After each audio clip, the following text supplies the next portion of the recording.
കൊടുങ്ങല്ലൂർ ഉണികണ്ഠനാചാര്യരുടെ മകൻ ദേവദാസാചാരി ആ ക്ഷേത്രത്തിൽ ചെല്ലണമെന്നുണ്ടെങ്കിൽ അതൊരു പ്രേരണയായിട്ടാണ് അവിടെ വരുന്നത്. ഞാൻ നേരത്തെ പറഞ്ഞ പോലെ തന്നെ നമുക്കൊരു നെയിം ബോർഡില്ല, നെയിം സ്ലിപ്പില്ല, ലെറ്റർ പേഡില്ല, അതുപോലെ ബോർഡില്ല, പരസ്യമില്ല. ഇത് ജനങ്ങൾ അറിഞ്ഞിട്ട് വരുന്നതായ ഒരു ഇത് മാത്രമേ ഉള്ളൂ. വാസ്തു എന്ന് പറയുന്നതിൻ്റെ ഒരു കൺസെപ്റ്റ് എന്താണെന്ന് വെച്ച് കഴിഞ്ഞാൽ നമ്മളത് പഠിക്കുന്നില്ല. വാസ്തുവിനെ കുറിച്ച് എന്താണ് വാസ്തു എന്ന് പറയുന്നത്, അതൊരു മിഥ്യാശാസ്ത്രമായിട്ടാണ് ഇന്ന് എല്ലാവരും അതിനെ പറയുന്നത്. വാസ്തു എന്തിനാണ്, 4 സെൻറ്റിലും 5 സെൻറ്റിലും കുറ്റിയടിക്കുന്നത് എന്തിനാണ് എന്നൊക്കെ ചോദിച്ച് അതിനെ തരം താഴ്ത്തുന്ന ഒരു സ്ഥിതിയിലേക്കാണ് വാസ്തുശാസ്ത്രം ഇന്ന് പോയിക്കൊണ്ടിരിക്കുന്നത്. ഏതൊരു നിർമ്മിതിക്കും ഒരു എൻജിനീയറിംഗ് വേണം. ഇംഗ്ലീഷ് ഭാഷയിൽ പറയുമ്പോൾ എൻജിനീയറിംഗ് എന്ന് പറയും, അത് സംസ്കൃത ഭാഷയിൽ പറയുമ്പോൾ വാസ്തുശാസ്ത്രം അല്ലെങ്കിൽ തച്ചുശാസ്ത്രം എന്ന് പറയും. തച്ചുശാസ്ത്രമാണ് ശരി. ഇപ്പോൾ വാസ്തുശാസ്ത്രം എന്നുള്ളതായ ഒരു പേരിലാണ് കൂടുതൽ അറിയെങ്കിലും അത് തച്ചുശാസ്ത്രമാണ്. വീടുകൾ ഭോഷ് കൂട്ടരുത് എന്നൊന്നും പറഞ്ഞിട്ടില്ല. വീടുകൾ നമ്മൾക്ക് സാമ്പത്തികത്തിനനുസരിച്ച് നമുക്ക് നിർമ്മിക്കാം. പക്ഷേ ഇന്നത്തെ കാലഘട്ടത്തിൽ അത് വൈകൃതമായിരിക്കുന്ന കുറേ ഭോഷാണ് കാണിച്ചു കൂട്ടുന്നത്. അത് പാടില്ല.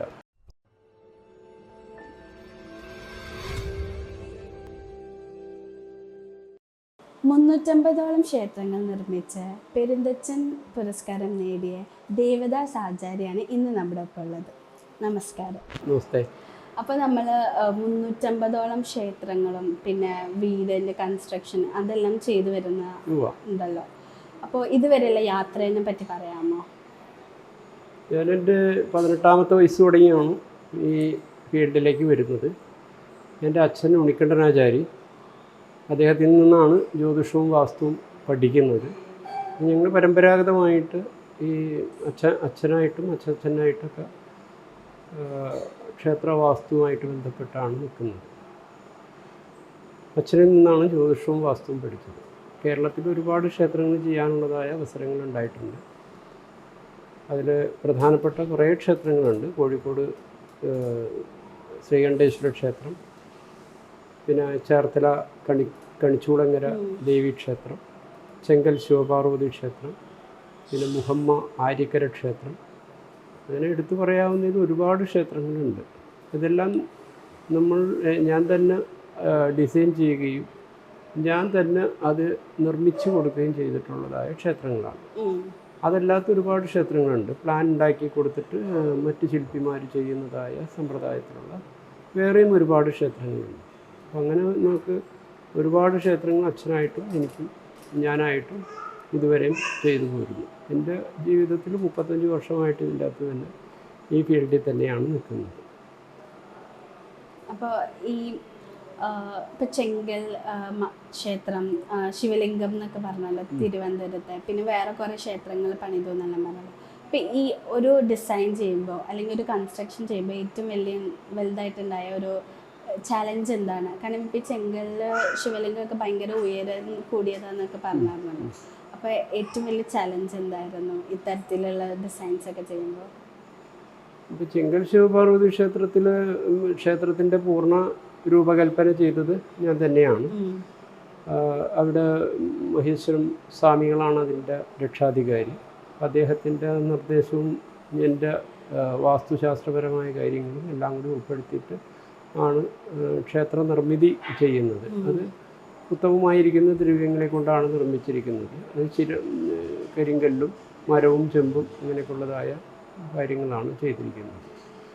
പിന്നെ അത് അദ്ദേഹത്തിൻ്റെ ഒരു ആഗ്രഹമായിരുന്നു, അവിടെ ഒരു ശിവപ്രതിഷ്ഠ ചെയ്യണം, ശിവൻ്റെ ഒരു രൂപം ഉണ്ടാക്കണം എന്നുള്ളതായ രീതിയുണ്ട്.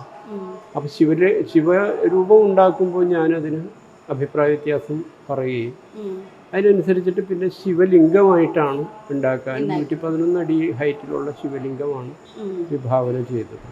അതിൽ ഷഡാധാര സങ്കല്പത്തിൽ 6 ആധാര സങ്കല്പങ്ങളോട് കൂടിയിട്ട് ഉള്ളതായ 6 തട്ടുകളാണ്. 6 തട്ടുകളായിട്ട് അവസാനത്തിൽ കൈലാസം എന്നുള്ളതായ സങ്കല്പം. അതാണ് ആ ക്ഷേത്രത്തിൻ്റെ കൺസെപ്റ്റ്. അതിൽ ഭക്തജനങ്ങൾക്ക് കയറി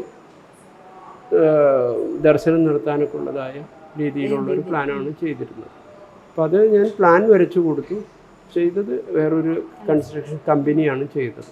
ക്ഷേത്രത്തിൻ്റെ നിർമ്മിതികളെല്ലാം എൻ്റെ സ്ഥപതി അസോസിയേറ്റ് എന്ന് പറഞ്ഞതായ സ്ഥാപനമാണ് ക്ഷേത്ര നിർമ്മിതികളെല്ലാം ചെയ്തു കൊടുത്തത്. അപ്പോൾ ഇപ്പോൾ പറഞ്ഞല്ലോ ഒരു ഡിസൈൻ കൊടുക്കുമ്പോൾ ഇപ്പോൾ സാറിൻ്റെ സൈഡിൽ നിന്നുള്ള കുറേ കാര്യങ്ങളുണ്ടാവും. ഇപ്പോൾ ഈ ഡിസൈൻ വേണ്ട ആൾക്കാരുടെ സൈഡിൽ നിന്ന് ഇപ്പോൾ ടെമ്പിളിൻ്റെ ഒക്കെ പ്രത്യേകിച്ച് അവിടുത്തെ ആൾക്കാർ, അവിടുത്തെ നാട്ടുകാരാണെങ്കിലും അല്ലെങ്കിൽ അവിടുത്തെ അധികാരികൾക്കാണെങ്കിൽ അവരുടേതായ കുറച്ച് കാര്യങ്ങളുണ്ടാവും.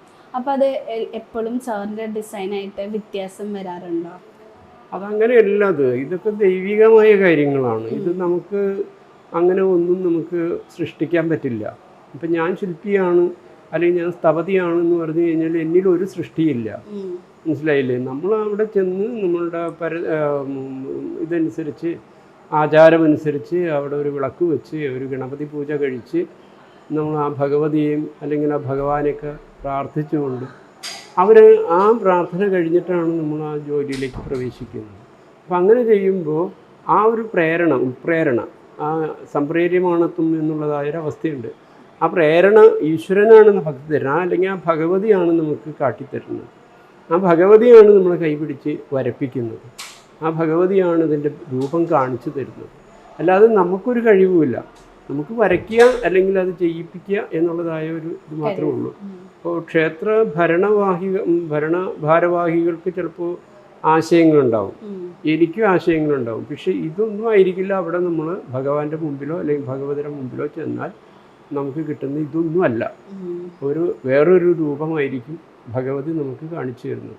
അതെൻ്റെ ഡ്രോയിങ് ബോർഡിൽ ഇരിക്കുമ്പോൾ നമ്മൾ ഡ്രോയിങ് ചെയ്യാൻ വേണ്ടി പൂജാമുറിയോട് കൂടി തന്നെയാണ് എൻ്റെ ഡ്രോയിങ് റൂം. നമ്മളവിടെ ആ ഡ്രോയിങ് റൂമിൽ ഇരിക്കുമ്പോൾ നമ്മുടെ പരദേവതയെയും നമ്മുടെ ഗുരുവിനെയും ഈ പറയുന്ന ഭഗവതിയുടെയൊക്കെ അനുഗ്രഹത്തോടു കൂടി നമ്മൾ അന്നേരം നമ്മളെ കൈപിടിച്ച് വരപ്പിക്കുകയാണ് ചെയ്യുന്നത്. അതാണ് അവിടുത്തെ പ്രായോഗികമാകുള്ളൂ. അല്ലാതെ അതിനപ്പുറത്ത് നമുക്ക് ഒന്നും ചെയ്താൽ അവിടെ ഒന്നും നടക്കില്ല. അതിന് ആ ഒരു ഉപാസന വേണം. ഗുരുഭക്തി ഈശ്വരം ധ്യായൽവത് സത്യം ഭവിൽ ധ്രുവം എന്നാണ്. ഗുരുഭക്തിയോടും ഈശ്വരഭക്തിയോടും കൂടി എന്താണോ നമ്മൾ പറയുന്നത് അവിടെ അത് സത്യമായിട്ട് ഭവിക്കും. ഇതാണ് പറയുന്നത്. അതേ അവിടെ നടക്കുകയുള്ളൂ. അതുപോലെ തന്നെയാണ് നമ്മൾക്ക് ഒരു പ്രേരണയുണ്ടെങ്കിൽ മാത്രമേ ആ ക്ഷേത്രത്തിൽ ചെന്ന് പെടുകയുള്ളൂ. അപ്പോൾ കൊടുങ്ങല്ലൂർ ഉണികണ്ഠനാചാര്യരുടെ മകൻ ദേവദാസാചാരി ആ ക്ഷേത്രത്തിൽ ചെല്ലണമെന്നുണ്ടെങ്കിൽ അതൊരു പ്രേരണയായിട്ടാണ് അവിടെ വരുന്നത്. ഞാൻ നേരത്തെ പറഞ്ഞ പോലെ തന്നെ നമുക്കൊരു നെയിം ബോർഡില്ല, നെയിം സ്ലിപ്പില്ല, ലെറ്റർ പേഡില്ല, അതുപോലെ ബോർഡില്ല, പരസ്യമില്ല. ഇത് ജനങ്ങൾ അറിഞ്ഞിട്ട് വരുന്നതായ ഒരു ഇത് മാത്രമേ ഉള്ളൂ. അപ്പോൾ അവർ നമ്മളെ അന്വേഷിച്ച് വരും. അങ്ങനെ വരുന്നവർക്കാണ് യാഥാർത്ഥ്യമായ ഫലം കിട്ടുകയുള്ളൂ. അല്ലാത്തതായ രീതിയിൽ നമ്മൾ പല രീതികൾ ഇന്ന് അനുവർത്തിക്കുന്നുണ്ട്. ആ അനുവർത്തനങ്ങളിലൊന്നും ദേവൻ അംഗീകരിക്കില്ല. ഈ വാസ്തു എന്ന് പറയുന്നത് എത്രത്തോളം ഇമ്പോർട്ടൻ്റ് ആണ്? ഇപ്പം പലയിടത്തുനിന്ന് കേട്ടിട്ടുണ്ട്, വാസ്തു നോക്കാതെ വീട്ടിൽ കയറി വീട് വെച്ചു, അവിടെ കുലം മുടിയുന്നു അല്ലെങ്കിൽ പ്രശ്നങ്ങൾ ഉണ്ടാവുന്നു എന്നൊക്കെ പറഞ്ഞിട്ട്. അതേപോലെ ഈ അമ്പലങ്ങൾക്കും അപ്പോൾ വാസ്തു നോക്കണം അല്ലെങ്കിൽ വീടുകൾക്കും വാസ്തു നോക്കുന്നത് നിർബന്ധമാണോ? തീർച്ചയായിട്ടും വാസ്തു എന്ന് പറയുന്നതിൻ്റെ ഒരു കൺസെപ്റ്റ് എന്താണെന്ന് വെച്ച് കഴിഞ്ഞാൽ നമ്മളത് പഠിക്കുന്നില്ല. വാസ്തുവിനെ കുറിച്ച് എന്താണ് വാസ്തു എന്ന് പറയുന്നത് അതൊരു മിഥ്യാശാസ്ത്രമായിട്ടാണ് ഇന്ന് എല്ലാവരും അതിനെ പറയുന്നത്. വാസ്തു എന്തിനാണ് 4 സെൻറ്റിലും 5 സെൻറ്റിലും കുറ്റിയടിക്കുന്നത് എന്തിനാണ് എന്നൊക്കെ ചോദിച്ച് അതിനെ തരം താഴ്ത്തുന്ന ഒരു സ്ഥിതിയിലേക്കാണ് വാസ്തുശാസ്ത്രം ഇന്ന് പോയിക്കൊണ്ടിരിക്കുന്നത്. ഇതിന് വാസ്തു ഇതാണ് ചോദിക്കുന്നത്. പാശ്ചാത്യർ അല്ലെങ്കിൽ അറബി രാജ്യങ്ങളിൽ ഇവരൊക്കെ വാസ്തു നോക്കിയിട്ടാണോ കുറ്റിയടിച്ചിട്ടാണോ അവരവിടെ ചെയ്യുന്നത്? അപ്പോൾ അവിടെ ഏതൊരു നിർമ്മിതിക്കും ഒരു എൻജിനീയറിംഗ് വേണം. ഇംഗ്ലീഷ് ഭാഷയിൽ പറയുമ്പോൾ എൻജിനീയറിംഗ് എന്ന് പറയും. അത് സംസ്കൃത ഭാഷയിൽ പറയുമ്പോൾ വാസ്തുശാസ്ത്രം അല്ലെങ്കിൽ തച്ചുശാസ്ത്രം എന്ന് പറയും. തച്ചുശാസ്ത്രമാണ് ശരി. ഇപ്പോൾ വാസ്തുശാസ്ത്രം എന്നുള്ളതായ ഒരു പേരിലാണ് കൂടുതൽ അറിയെങ്കിലും അത് തച്ചുശാസ്ത്രമാണ്. തച്ചുശാസ്ത്രം എന്ന് പറഞ്ഞു കഴിഞ്ഞാൽ തച്ചിൻ്റെ ശാസ്ത്രം തച്ചുശാസ്ത്രം. തച്ച് എന്ന് പറഞ്ഞു കഴിഞ്ഞാൽ നിർമ്മാണം എന്നർത്ഥം. അപ്പം നിർമ്മാണത്തിൻ്റെ ശാസ്ത്രമാണ് തച്ചുശാസ്ത്രം. ആ തച്ചുശാസ്ത്രം എവിടെ ചെയ്യുന്നു എന്നുള്ളത് നോക്കുമ്പോൾ അതൊരു ഭൂമിയിലാണ് ചെയ്യുന്നത്. ആ ഭൂമിശാസ്ത്രമാണ് വാസ്തുശാസ്ത്രം. മനസ്സിലായില്ലേ? ആ ഭൂമി ഒരു പ്രധാന ഘടകമാണ്. ആ ഭൂമിയിൽ പ്രതിഷ്ഠിക്കാൻ പോകുന്നതായ അമ്പലമായാലും ആ ഭൂമിയിൽ പ്രതിഷ്ഠിക്കാൻ പോകുന്നതായ വീടായാലും ഇതിന് ഒക്കെ അതിനും ഒരു കണക്ക് വേണം, ഇതിനും ഒരു കണക്ക് വേണം. ഇത് രണ്ടും രണ്ടല്ല, ഇതിനെല്ലാത്തിനും ഒരേ ശാസ്ത്രമുള്ളൂ.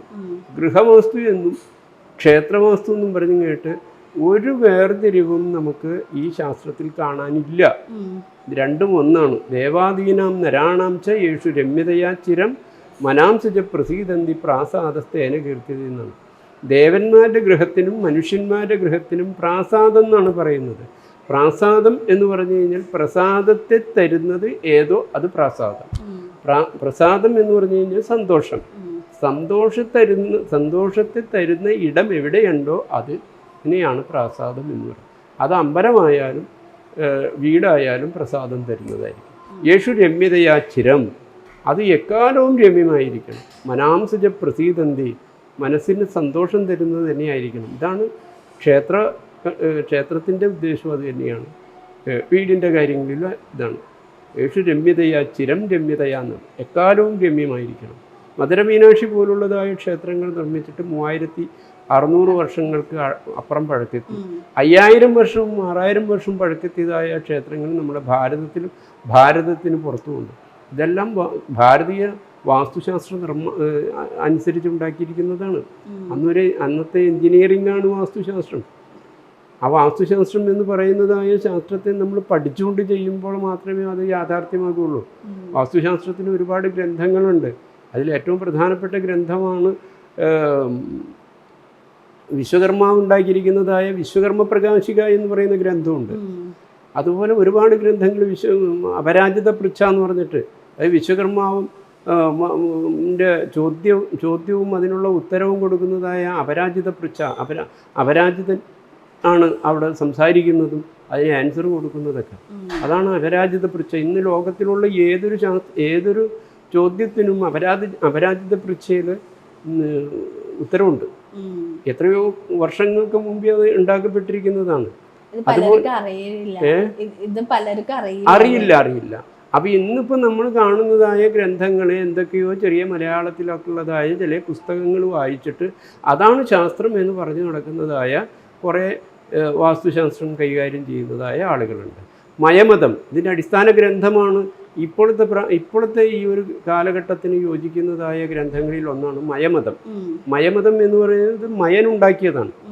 മനുമതം എന്ന് പറയുന്നത് അതിന് കാശ്യപ ശില്പം അല്ല, മനുമതത്തിന്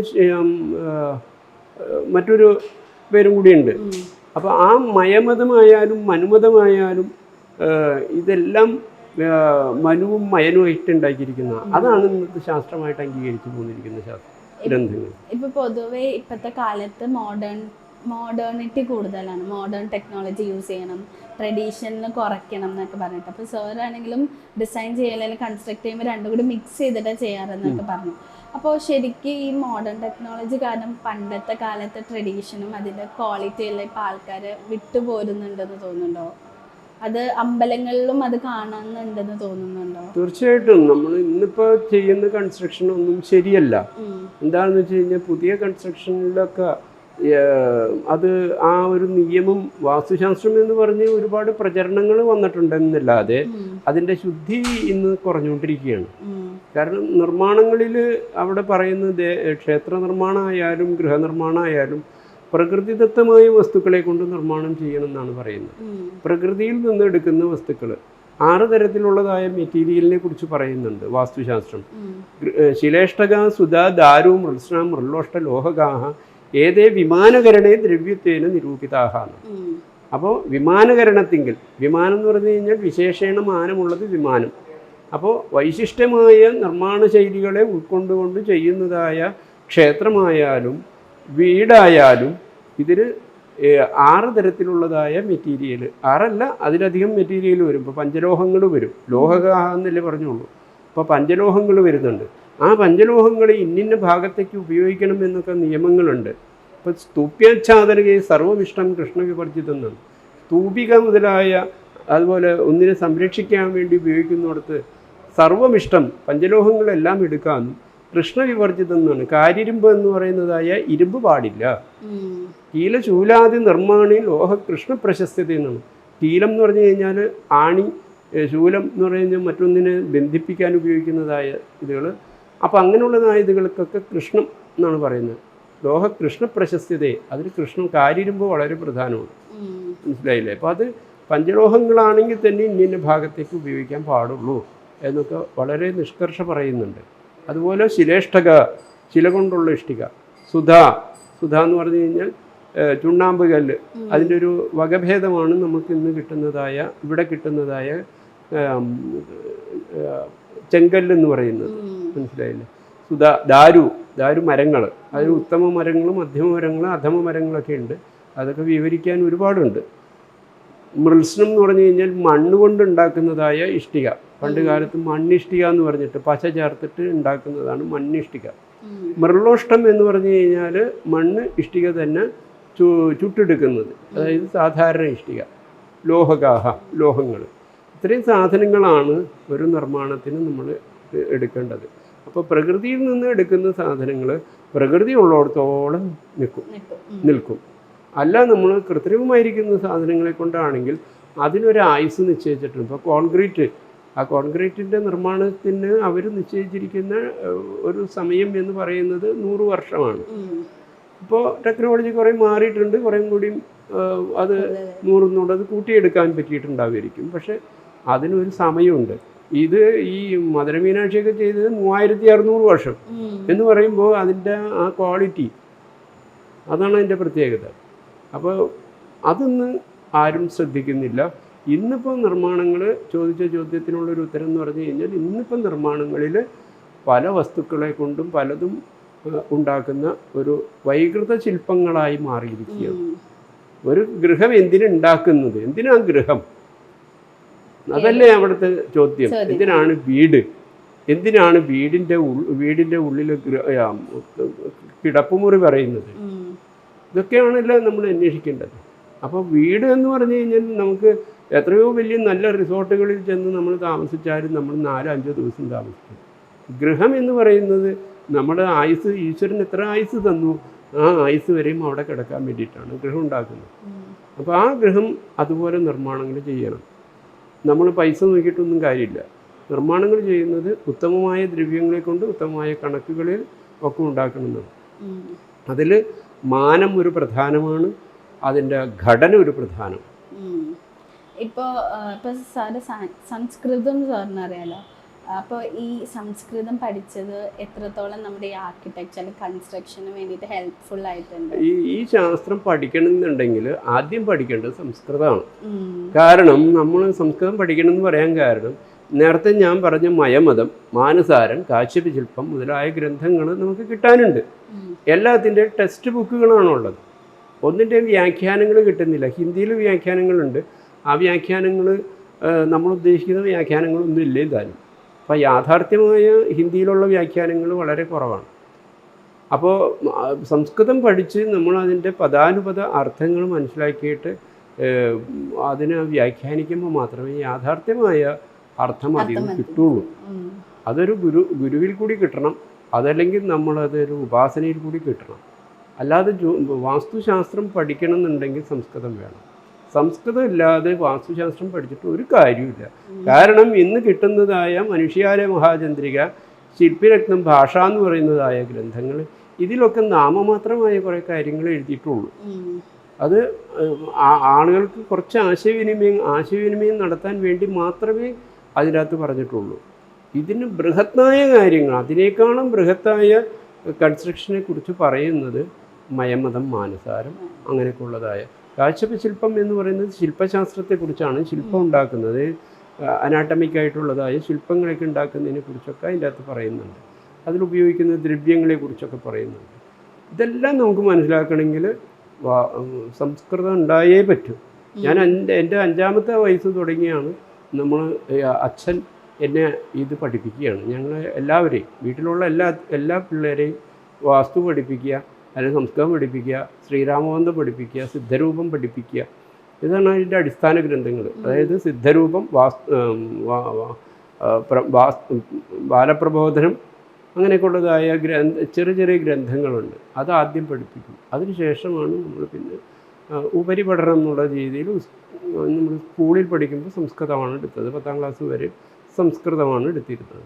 അതിനുശേഷം പിന്നെ നമ്മൾ എൻ്റെ ഞാനൊരു 2 ഗുരുക്കന്മാരെ നമ്മൾ വരിച്ചു. അതിലെൻ്റെ ഒരു പ്രധാന ഗുരു എന്ന് പറയുന്നത് എൻ്റെ വീടിനോട് ചേർത്ത് ഒരു ഫ്രാൻസിസ് മാഷ്, ഇലഞ്ഞിക്കൽ ഫ്രാൻസിസ് മാഷ് എന്ന് പറയും. അദ്ദേഹമാണ് എന്നെ ശരിക്കും എടുത്ത് വളർത്തിയെന്ന് വേണമെങ്കിൽ പറയാം.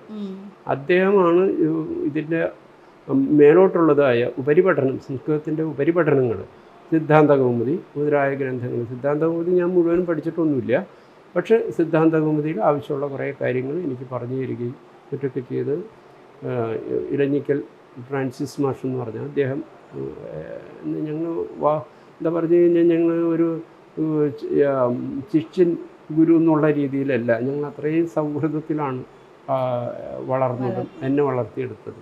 അപ്പോൾ അദ്ദേഹം പറയുന്ന ഒരു വാക്കുണ്ട്, മധുവിൻ്റെ അരിയത്ത് ഞാനിത് പഠിപ്പിക്കുമ്പോൾ ഞാനാണ് പഠിക്കുന്നതെന്ന്. കാരണം അദ്ദേഹത്തിന് വാസ്തുവും ജ്യോതിഷവും ഒന്നും അറിയില്ല.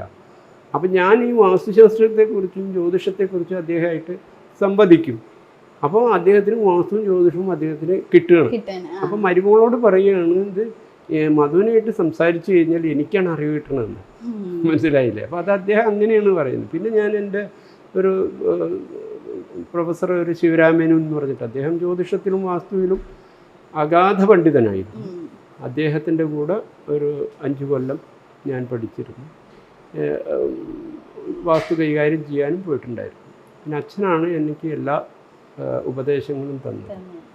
ഈ ക്ഷേത്രം നമ്മൾ നിർമ്മിക്കുന്ന സമയത്ത് ഈ ഡിസൈനിലൊക്കെ പുറമെ ഒരു ദൈവികമായിട്ടുള്ള ഒരു എനർജി, അല്ലെങ്കിൽ ആ ഒരു സ്പിരിച്വൽ എനർജി എന്ന് പറയുന്നത് കൂടെ വേണമല്ലോ. അപ്പൊ അതിന് എന്തൊക്കെയാണ് ചെയ്യാറ്? അതിന് ഉപാസന വേണം. അവിടെ അതാണല്ലോ പറയുന്നത്, ഗുരുഭക്തി ഈശ്വരം ധ്യായൽ വതി സത്യം ഭവൽ ധ്രുവം എന്നാണ്. ഗുരുഭക്തി വേണം, ഈശ്വരഭക്തി വേണം. നമ്മളവിടെ ചെല്ലുമ്പോൾ ആ ദേവനെ നമ്മൾ ഉൾക്കൊള്ളണം. ആ ദേവനും ആ നമ്മളും തമ്മിലുള്ളതായ ബന്ധം അവിടെ സ്ഥാപിക്കപ്പെടണം. എങ്കിൽ മാത്രമേ ആ വാസ്തു പ്രവർത്തിക്കുകയുള്ളൂ. മനസ്സിലായില്ലേ? ഒരു ക്ഷേത്രത്തിലേക്ക് നമ്മളൊരു സ്ഥപതി, ഞങ്ങൾ ഇത് കൈകാര്യം ചെയ്യുന്ന വ്യക്തിയെ പറയുന്നതാണ് സ്ഥപതി. ആ സ്ഥപതി കയറി ചെല്ലുമ്പോൾ ആ സ്ഥപതിയുടെ ഉപാസനാമൂർത്തികളെയും ഗണപതിയൊക്കെ നമ്മൾ അവിടെ ഒരു വിളക്ക് വെച്ച് ഒന്ന് പ്രാർത്ഥിച്ചിട്ട് വേണം നമ്മൾ ദേവിയുടെ അരിയത്തേക്ക് ചെല്ലുകയും ആ ദേവിയാണ് നമുക്ക് അതിൻ്റെ അകത്ത് ഇത് കാണിച്ചത്.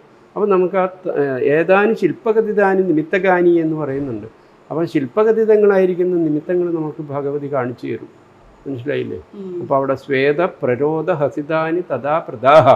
ശ്വേതം ആ ദേവി വേർതിരിക്കുന്നത് പോലെ തോന്നും, പ്രരോധം ദേഷ്യപ്പെട്ടിരിക്കുന്നത് പോലെ തോന്നും, ഹസിതം ചിരിക്കുന്ന ഭാവം വരും, പ്രദാഹ അഗ്നിക്ക് ഇടയിലിരിക്കുന്നതായ ഒന്നും ചെയ്യാൻ പറ്റാതെ അഗ്നിക്കിടയിൽ ഇരുന്ന് വളരെയേറെ വേദനിക്കുന്ന ഒരവസ്ഥയിൽ ഇരിക്കുന്ന ഒരു ഭാവം ഇത് നമുക്ക് കാണിച്ചു തരും. അതൊരു യഥാർത്ഥ സ്ഥപതി അവിടെ ചെന്ന് ആ ദേവൻ്റെ മുമ്പിൽ ചെല്ലുമ്പോൾ ആ ദേവൻ നമുക്ക് ഏതെല്ലാം രീതിയിലാണോ ആ നിമിത്തങ്ങൾ കാണിച്ചു തരും. അങ്ങനെ ആ നിമിത്തം കാണിച്ചു തരുമ്പോൾ മാത്രമേ അത് അവിടെ ദേവനും ഞാനും തമ്മിൽ താതാത്മ്യം പ്രാപിക്കുകയുള്ളൂ. അവർക്കൊരു നല്ലൊരു സാധനം കിട്ടുകയുള്ളൂ. അല്ലെങ്കിൽ നല്ലൊരു സാധനം കിട്ടില്ല. വഴി കൂടെ പോകുന്ന ആളെ വിളിച്ചിട്ട് അമ്പലം ഉണ്ടാക്കി തായോ വീടുണ്ടാക്കി തരാൻ പറഞ്ഞു കഴിഞ്ഞാൽ ഒന്നും യാഥാർത്ഥ്യമാകില്ല, അത് വികലമാകും. നേരത്തെ പറഞ്ഞതായ ആ വൈകല്യം അവിടെ സംഭവിക്കും. അതാണല്ലോ ആലയാദ്യംഗസർവേഷു ഹീനാധിക്യം ഭവിൽദ്യതി രാജാ രാഷ്ട്രാധികർത്തൃണാം ദോഷപ്രാപ്തിരിഹോച്ചതി എന്നാണ്. ആലയാദികൾക്ക് അംഗങ്ങൾക്ക് ഹീനത്വം സംഭവിച്ചാലും അധികത്വം സംഭവിച്ചാലും ആ രാജാവും രാഷ്ട്രവും നശിക്കുമെന്നാണ് പറയുന്നത്. രാജാവ് ആണ് ഒരു അമ്പലം ഉണ്ടാക്കുന്നതെന്നുണ്ടെങ്കിൽ ആ രാജാവ് നശിക്കും, ആ രാഷ്ട്രവും നശിക്കും. അതാണ് ക്ഷേത്ര നിർമ്മിതി പിഴച്ചാലുണ്ടാകുന്ന ഒരു കാര്യം. അപ്പോൾ പിന്നെ ഗൃഹനിർമ്മാണം പിഴച്ചു കഴിഞ്ഞാൽ ഗൃഹകർത്താവ് നശിക്കും, ഗൃഹത്തിലുള്ളവർക്ക് ദോഷമുണ്ടാകും എന്നാണ് പറയുന്നത്. ഇപ്പോൾ ഈ പൊതുവെ ഇപ്പം പലപ്പോഴും പണ്ടൊക്കെ പറയുമ്പോൾ ക്ഷേത്രം എന്ന് പറയുമ്പോൾ നമ്മൾ പ്രാർത്ഥിക്കാൻ, ദൈവത്തിനെ കാണാന്നാണ്. ഇപ്പം പലപ്പോഴും ഭംഗി കൂട്ടാൻ, ഭംഗി വരണം എന്നൊക്കെ പറഞ്ഞിട്ട് പല ക്ഷേത്രങ്ങളും മോടി പിടിപ്പിക്കാൻ നോക്കാറുണ്ട്. അപ്പം അത്തരത്തിൽ വരുമ്പോഴും ഈ ആ ഒരു ദൈവികമായ ശക്തി അല്ലെങ്കിൽ ദൈവികമായ എനർജി കുറഞ്ഞു പോകാറുണ്ട് പല ഡിസൈൻസിലൊന്നും തോന്നിയിട്ടുണ്ട്. അങ്ങനെയൊന്നുമില്ല. എത്രയോ ഭംഗി കൂട്ടാൻ പറ്റുമോ അത്രയും ഭംഗി കൂട്ടും. അത് ക്ഷേത്രമായാലും വീടിൻ്റെ ഉള്ളിലായാലും ഒക്കെ ഭംഗി എന്നുള്ളത് നിർമ്മാണം കൊണ്ടുള്ളൊരു ഭംഗിയാണ്. അത് ചെയ്തിരിക്കണം, എന്നാലേ അത് പൂർണ്ണത വരുള്ളൂ.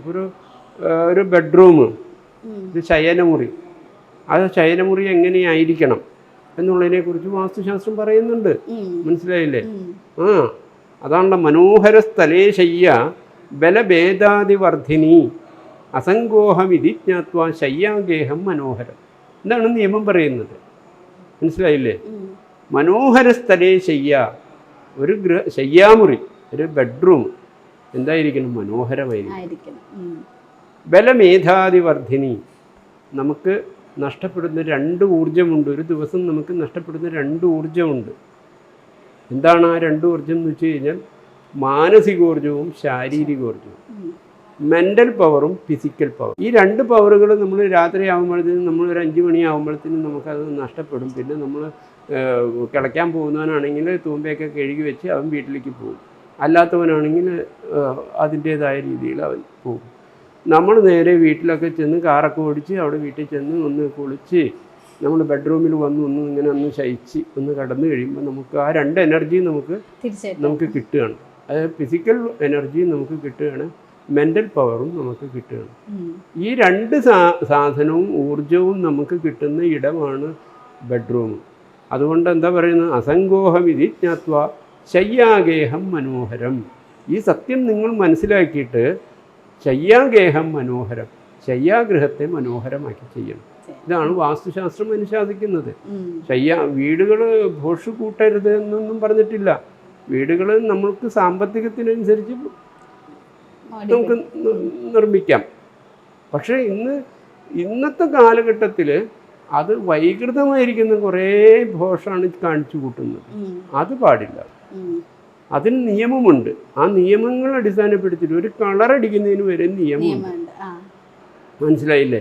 നമുക്ക് ഹൃദ്യമായ കളറുകളുണ്ട്. ഒരു ബെഡ്റൂമിലായാലും ഒരു വീടിനായാലും ഹൃദ്യമായിരിക്കുന്ന ഒരു കളറുണ്ട്. ഇപ്പോൾ ഓരോ പാലസുകൾ ഉണ്ടാക്കിയിട്ട് 10-500 വർഷം പഴക്കത്തിയിട്ടുള്ള പാലസുകളുണ്ട്. ഇപ്പോൾ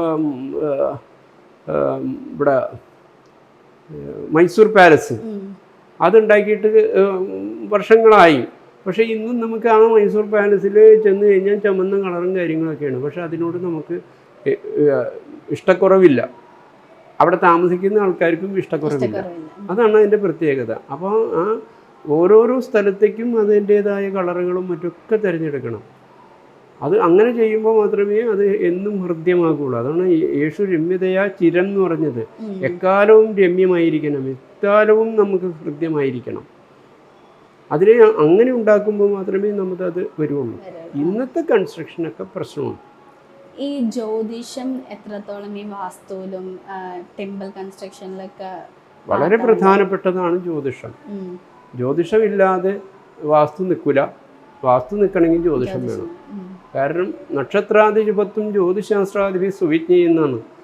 നക്ഷത്രാദികൾ ഒരു ഗൃഹത്തിന് അതിൻ്റെ കൺസെപ്റ്റിൽ, ഗൃഹത്തിൻ്റെ കൺസെപ്റ്റ് എന്ന് പറഞ്ഞു കഴിഞ്ഞിട്ടുണ്ടെങ്കിൽ അവിടെ വരുന്നത് ഈ ഭാര്യാഭർത്തൃ ബന്ധമാണ്. ഗൃഹം എന്ന് പറയുന്നതും ഗൃഹം എന്ന് പറയുന്നതും ഭാര്യയും ഭർത്താവാണ്. ഭർത്തവ്യം ഗൃഹകർത്താരൻ നിശ്ചിത്യ വസതിയും വധു എന്നാണ്. ഭർത്തവ്യം ഗൃഹകർത്താരം, ഭർത്താവാണ് ഗൃഹകർത്താവ്. അതായത് വീട് വയ്ക്കാൻ പോകുന്നതായ ആളാരോ അയാൾ ഭർത്താവാണ്. നിശ്ചിത്യ വസതിയും വധു, നിശ്ചയിക്കപ്പെട്ടതായ വസതി വീട് വധുവാണ്. എന്നിട്ട് അവർ വിവാഹപ്പൊരുത്തം നോക്കുന്നത് പോലെ നക്ഷത്രപ്പൊരുത്തങ്ങളും ആയപ്പൊരുത്തങ്ങളും ഇങ്ങനെയുള്ളതായ പൊരുത്തങ്ങളെല്ലാം നോക്കിയിട്ടാണ് നമ്മൾ ഒരു ഗൃഹത്തിൻ്റെ ആരൂഢം തിരഞ്ഞെടുക്കേണ്ടത്. ആരൂഢത്തിൽ പിന്നെ ഒരിക്കലും മാറ്റം വരുത്താൻ പാടില്ല. ബാഹ്യത്തിൽ നമുക്ക് മാറ്റം വരുത്താം, ആരൂഢത്തിൽ മാറ്റം വരുത്താൻ പാടില്ല. അതുകൊണ്ടാണ് ആരൂഢം പൊളിക്കാൻ ആരും അംഗീകരിക്കില്ല. മനസ്സിലായില്ലേ? അപ്പോൾ ആ ആരൂഢപ്പര എന്താണ്, ബാഹ്യമായിരിക്കുന്ന പര എന്താണെന്നുള്ളതിനൊക്കെ ശാസ്ത്രം വളരെയേറെ നിഷ്കർഷയോടുകൂടി പറയുന്നുണ്ട്. സ്ഥായി ഗൃഹന്തു ജനകം, ആരൂഢം എന്ന് പറയുന്നത് ജനകനാണ്, അച്ഛനാണ്. ജന്യം അസ്ഥായനം വിധു, അതിൽ നിന്നും ജനിക്കപ്പെടുന്നതായ അല്ലെങ്കിൽ അതിൽ നിന്നും വളർത്തപ്പെടുന്നത് മക്കളാണ്. ജന്യം അസ്ഥായനം വിധു, അസ്ഥായിയായിട്ടുള്ളത് മക്കളായിട്ടാണ് പറയുന്നത്. അപ്പം ഈ 2 ഇതിൽ പുറമേയുള്ള ബാഹ്യങ്ങൾക്ക് എന്തെങ്കിലും മാറ്റങ്ങൾ നമുക്ക് വരുത്താം, ആരൂഢത്തിന് വരുത്തരുതെന്നാണ് ശാസ്ത്രം പറയുന്നത്. ഇപ്പോൾ പലപ്പോഴും ഇപ്പോൾ ജ്യോതിഷം നമ്മൾ പലപ്പോഴും ചില ആൾക്കാർ പറയാം ജ്യോതിഷം അൺസയൻറ്റിഫിക് ആണ്, അതിൽ ശരിയല്ല, അതിൽ കുറേ കാര്യങ്ങൾ ഉണ്ടാക്കി നിർമ്മിച്ചതാണ്, അതിൽ സത്യാവസ്ഥ ഒന്നുമില്ല എന്നൊക്കെ. അപ്പം അത്തരത്തിലുള്ള കാര്യങ്ങളോട് എങ്ങനെയാണ് പ്രതികരിക്കുന്നത്? ജ്യോതിഷം എന്ന് പറയുന്നത് നമ്മൾ ആവശ്യത്തിനാണ് ജ്യോതിഷം ഉപയോഗിക്കുന്നത്. അനാവശ്യമായ കാര്യത്തിന് ജ്യോതിഷം ഉപയോഗിക്കേണ്ട.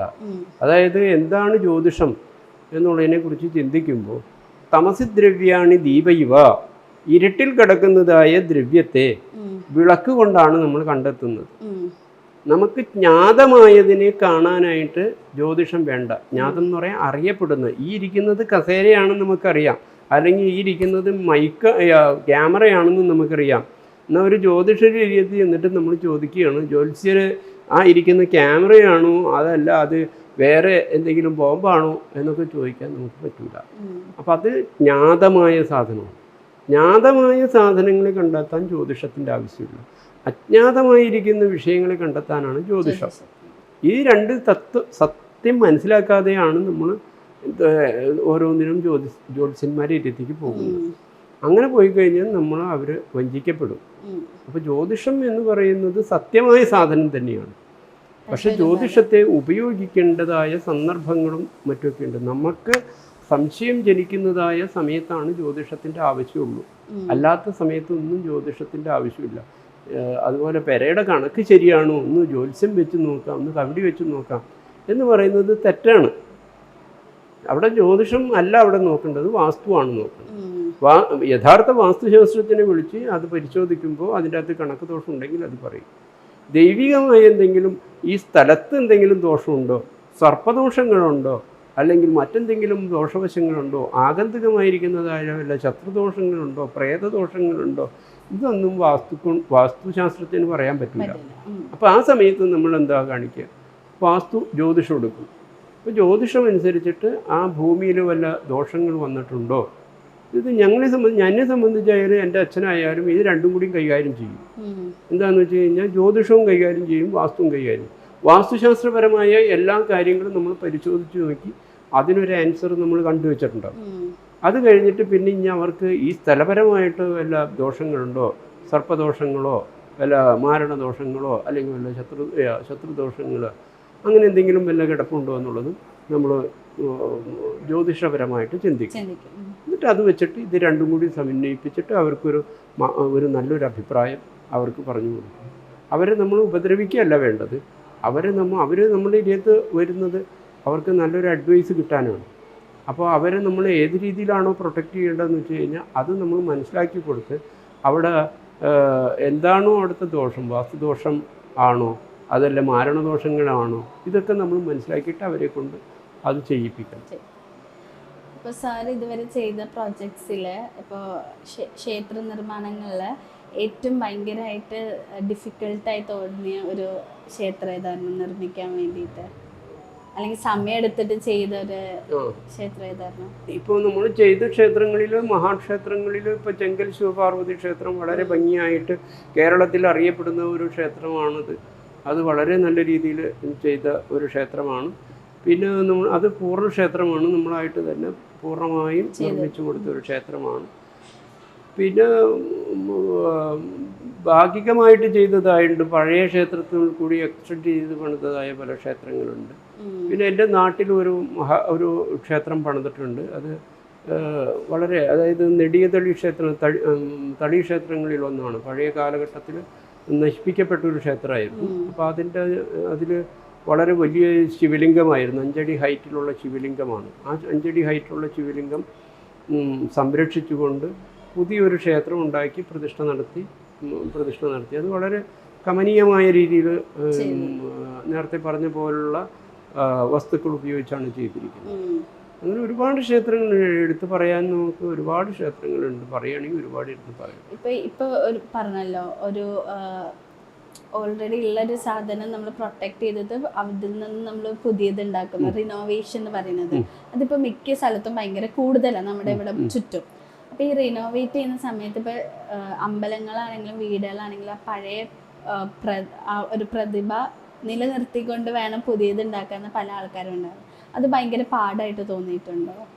ഇന്നിപ്പോൾ അത് അനുവർത്തിക്കുന്നില്ല ആളുകൾ. ഈ പറഞ്ഞ ചോദ്യത്തിനുള്ളിൽ ഏറ്റവും പ്രധാനമായിട്ട് പഴമയിലും നല്ല ഭംഗിയായിട്ട്, കാരണം ഒരു ക്ഷേത്രം ഉണ്ടാക്കുന്നത് ആ സ്ഥപതി ആ കുറ്റി വെക്കുന്ന നേരത്തെ ഒരു മന്ത്രമുണ്ട്, അല്ലെങ്കിൽ ഒരു പ്രതിജ്ഞയുണ്ട്. ഒരു തന്ത്രി അവിടെ ഒരു പ്രതിഷ്ഠ നടത്തുമ്പോൾ ഒരു പ്രതിജ്ഞയുണ്ട്. ആകൽപാന്തത്താശുഭാവേന ഭക്തിയ ദേവസീവം പ്രതിഷ്ഠാവിധസ്യാന്ന്, ഒരു കൽപ്പകാലം വരെ ഇരിക്കണമെന്നും പറഞ്ഞു കേട്ടാണ് ആ പ്രതിഷ്ഠ അവിടെ തന്ത്രി സ്ഥാപിക്കുന്നത്. അതേപോലെ തന്നെയുള്ളതായ നിയമത്തിലാണ് ഒരു സ്ഥപതി അവിടെ കുറ്റിവെക്കുന്നത്, ശംഖുസ്ഥാപനം ചെയ്യുന്നത്. അപ്പോൾ അത് കൽപ്പകാലം വരെ ഇരിക്കണമെന്ന് പറഞ്ഞു കേട്ട് ചെയ്യുന്നത്. അപ്പോൾ അതിനാണ് ഈ പ്രകൃതിദത്തമായ ദ്രവ്യങ്ങൾ വേണം എന്ന് പറയുന്നത്. ആ പ്രകൃതിദത്തമായ ദ്രവ്യങ്ങളെ കൊണ്ട് ചെയ്തു കഴിഞ്ഞാൽ അത് പ്രകൃതി ഉള്ളിടത്തോളം കാലം നിലനിൽക്കും. ആ ക്ഷേത്രത്തിന് ജീർണോദ്ധാരണം എന്ന് മാത്രമേ പറഞ്ഞിട്ടുള്ളൂ. ജീർണോദ്ധാരണം ഉദ്ധരേദ്വാ തഥാദ്രവ്യം എന്നാണ്. നമ്മൾ നിർമ്മിച്ചതായ ക്ഷേത്രം, ഇപ്പോൾ ഗുരുവായൂർ ക്ഷേത്രം ഇപ്പോൾ നിർമ്മിച്ചിട്ടിരിക്കുന്നത്, അല്ലെങ്കിൽ പത്മനാഭസ്വാമി ക്ഷേത്രത്തിലേക്ക് പോകാം. പത്മനാഭസ്വാമി ക്ഷേത്രം നമുക്കിപ്പോൾ അതിന് പുനർനിർമ്മാണം ചെയ്യണമെന്ന് പറഞ്ഞ് അത് കംപ്ലീറ്റ് ഇടിച്ച് പൊളിച്ച് കളഞ്ഞ് പുതിയൊരു ക്ഷേത്രം ഉണ്ടാക്കാനായിട്ട് നിയമമില്ല. മനസ്സിലായില്ലേ? കാരണം അത് ഇനിയും നൂറ്റാണ്ടുകൾ നിൽക്കും. മധുര മീനാക്ഷി ക്ഷേത്രം ഇനിയും 3600 വർഷം ഇനിയും നിൽക്കും, അത് പോകൂല. അപ്പോൾ ഒരു നിർമ്മിതി, ഒരു സ്ഥപതി അല്ലെങ്കിൽ ഒരു തന്ത്രി അതിൻ്റെ അകത്ത് പ്രതിഷ്ഠ നടത്തുകയും കുറ്റിവെച്ച് അതിൻ്റെ നിർമ്മാണം തുടങ്ങുകയും ചെയ്യുന്നത് കൽപ്പകാലം വരെ ഇരിക്കണം എന്നുള്ള ഉദ്ദേശത്തിലുള്ളൂ. ആ ക്ഷേത്രത്തിന് അതാത് കാലഘട്ടത്തിൽ വരുന്നതായ ജീർണതകളെ പരിഹരിക്കുക, ഇതാണ് പറയുന്നത്. അതാണ് ഉദ്ധരേദ്വാ തഥാ ദ്രവ്യം എന്ന് പറഞ്ഞത്. ദ്രവ്യം ഉദ്ധരേദ്വാ എന്നാണ് പറയുന്നത്. നമ്മൾ ആ ക്ഷേത്രത്തിലെ ഏത് ഭാഗത്തിനാണോ കേട് വന്നിരിക്കുന്നത് ആ ഭാഗം മാത്രം നമ്മൾ ഉദ്ധരിക്കുക. കേട് വന്നതിനെ തിരിക്കും. ഒരു കഴുക്കോല് കേട് വന്നു, ആ ഒരു കഴുക്കോല് മാത്രം മാറ്റുക. അല്ലാണ്ട് ആ കഴുക്കോല് കേടായി എന്ന് പറഞ്ഞാൽ ആ അമ്പലം മുഴുവൻ പൊളിക്കേണ്ട കാര്യമില്ല. ഇന്നിപ്പോൾ അതാണ് നടക്കുന്നത്. എത്രയോ ക്ഷേത്രങ്ങളിൽ ഞാൻ ആ സ്ഥാപത്യം ഒഴിവാക്കി പോന്നിരിക്കുന്നു. ഞാൻ പറയും, ഇപ്പോൾ എനിക്കറിയാവുന്നൊരു ക്ഷേത്രമുണ്ട് അടൂരിനടുത്ത്. ആ അടൂരിനടുത്തുള്ള ആ ക്ഷേത്രത്തിൽ ഞാൻ അവിടെ ചെന്നു. വളരെ ഗമനീയമായിട്ട് അന്നത്തെ കാലഘട്ടത്തിൽ പണിതു വച്ചിരിക്കുന്ന വളരെ ബൃഹത്തായതും മഹത്തായിട്ടുള്ളതായ ഒരു ക്ഷേത്രം, മരം കൊണ്ടും ഒക്കെ പണിതിരിക്കുന്ന ക്ഷേത്രം, കരിങ്കല്ല് കൊണ്ടൊക്കെ പണിതിരിക്കുന്ന ക്ഷേത്രം. ഞാൻ പറഞ്ഞു, ഇത് നിങ്ങൾ ഇതിനെ പൊളിക്കുന്നത്? ഇതിൽ കുറച്ച് ജീർണതകളുണ്ട്. പുറത്ത് വച്ചിരിക്കുന്നതായ അതിൻ്റെ ഭിത്തികൾക്ക് അതൊക്കെ മരമാണ്. ആ ഭിത്തികൾക്കൊന്നും പ്രഭാംഗം എന്നാണ് പറയുന്നത്, പ്രഭ. ആ പ്രഭകൾക്കൊന്നും കേടില്ല. അതുപോലെ മഹനീയമായിരിക്കുന്ന കമനീയമായിരിക്കുന്നതായ ചിത്രവേലകൾ ചെയ്തു വെച്ചിട്ടുണ്ട്. അതായത് ഒരു കേടുമില്ലാത്ത ചിത്രങ്ങൾ, അതായത് മഹാവിഷ്ണുവിൻ്റെയും അങ്ങനെ എല്ലാ ആളുകളുടെയും ദേവതകളുടെയൊക്കെ പടങ്ങൾ ചെയ്തു വെച്ചിരിക്കുന്നത്, ചിത്രങ്ങൾ ചെയ്തു വെച്ചിരിക്കുന്നത്. ഞാൻ പറഞ്ഞത് എന്തിനെ പൊളിക്കുന്നത്? കേടുവന്നിരിക്കുന്ന ഭാഗം നിങ്ങൾ ഉദ്ധരിക്കുക. മോളിൽ കേട് വന്നിട്ടുണ്ടെങ്കിൽ ആ മോളിൽ ഇത് മാറ്റുക. ആ ക്ഷേത്രം പൂർണ്ണമായി പൊളിച്ച് ആ ഒരു പൈതൃകത്വം പൂർണ്ണമായി ഇല്ലാതാക്കുകയാണ് ചെയ്തിട്ടുള്ളത്. അപ്പോൾ ഒരു പൈതൃകമാണ് നഷ്ടപ്പെടുത്തിയിരിക്കുന്നത്.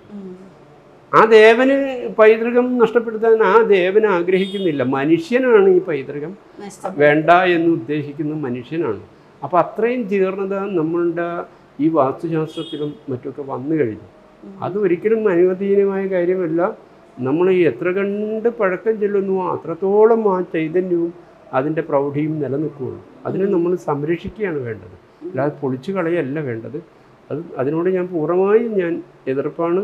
അതുകൊണ്ട് എനിക്ക് ഒരുപാട് തച്ചുശാസ്ത്രം ആ സ്ഥാപത്യം നഷ്ടപ്പെട്ടിട്ടുണ്ട്. അതുകൊണ്ട് എനിക്കൊരു വിരോധമില്ല. കാരണം എനിക്ക് സ്ഥാപത്യം, നമുക്ക് കാശ് മാത്രമല്ല ഉണ്ടാക്കേണ്ടത്. ആ ഒരു പവിത്രത അന്നത്തെ കാലഘട്ടത്തിൽ ഉണ്ടാക്കപ്പെട്ടതായ നിർമ്മിതി ഇനിയും ഒരു തലമുറ നിൽക്കുകയാണെങ്കിൽ അതാണ് പവിത്രത. അതിൽ ആ ദ്രവ്യത്തെ മാത്രമേ ഉദ്ധരിക്കാൻ പാടുള്ളൂ. അത് തെറ്റായ നടപടികളാണ്. അതിലേക്ക് ആരും പോകരുത്. നല്ല ക്ഷേത്രങ്ങൾ പണിതിട്ട് അന്ന് അതിനേക്കാളും ഭംഗിയായ രീതിയിൽ പണിയുണ്ട്, അതിട്ട് പണിയാനിട്ട് അറിയില്ല. അങ്ങനത്തെ ഒരവസ്ഥയിലേക്കാണ് ഇപ്പോൾ വാസ്തുശാസ്ത്രം പോയിക്കൊണ്ടിരിക്കുന്നത്. അതിനൊക്കെ എനിക്ക് എതിർപ്പുണ്ട്. അപ്പോൾ നമുക്കുണ്ടാവുന്ന ഒരുപാട് സംശയങ്ങളും വാസ്തുവിനെ പറ്റിയുള്ള സംശയങ്ങളൊക്കെ തീർത്താൻ ഒരുപാട് നന്ദിയുണ്ട്. ഇനിയും നല്ല നല്ല ഒരുപാട് അമ്പലങ്ങളും വീടുകളൊക്കെ പണിതേട്ടെ. Thank you so much.